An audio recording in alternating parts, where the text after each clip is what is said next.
Au cours du chapitre qui précède, nous avons dessiné les axes du bâtiment qui nous ont permis de définir la position exacte des murs extérieurs. Dans Allplan, dessiner un mur est aussi facile que dessiner une ligne, mais les murs portent en eux bien plus d'informations que les lignes, par exemple leur dimension, leur volume ou encore un matériau, un nombre de couches ou un corps d'état. Il en va de même pour tous les autres éléments d'architecture tels que les poteaux, les fenêtres ou les cheminées. Avant de dessiner un mur, nous devons définir sa constitution. C'est par cela que nous allons commencer. Auparavant, assurons-nous que l'échelle est réglée à 1/100 et sélectionnons le type de dessin avant-projet dans la barre d'état.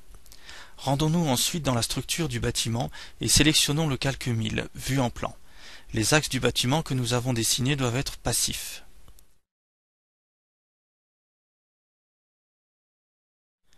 À présent, nous pouvons cliquer sur Mur dans le module Fonction Architecture et nous rendre dans les propriétés pour y régler les paramètres du mur.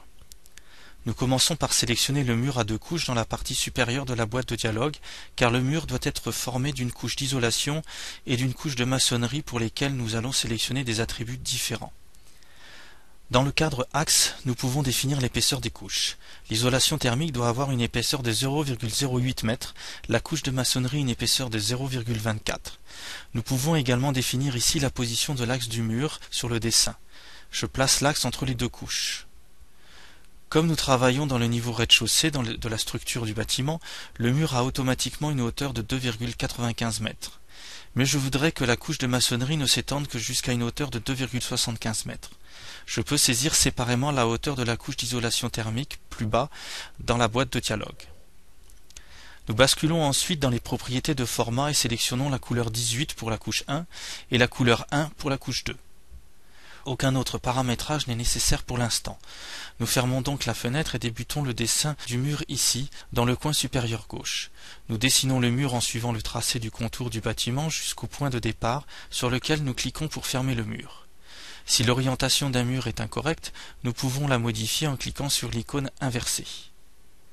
Nous voulons ensuite supprimer ce segment de mur compris entre les 2 points. Je clique pour cela à l'aide du bouton droit de la souris sur le mur extérieur et je sélectionne « Supprimer un segment d'éléments de construction linéaire ». Je clique ensuite à peu près au niveau de ce point et j'entre une distance de 3,76 m au point de référence, lequel doit être placé ici à l'extrémité supérieure du mur. Le deuxième point est placé ici à 1,01 m du bord inférieur. Le segment du mur placé entre les 2 points est ensuite supprimé et est remplacé par un autre mur.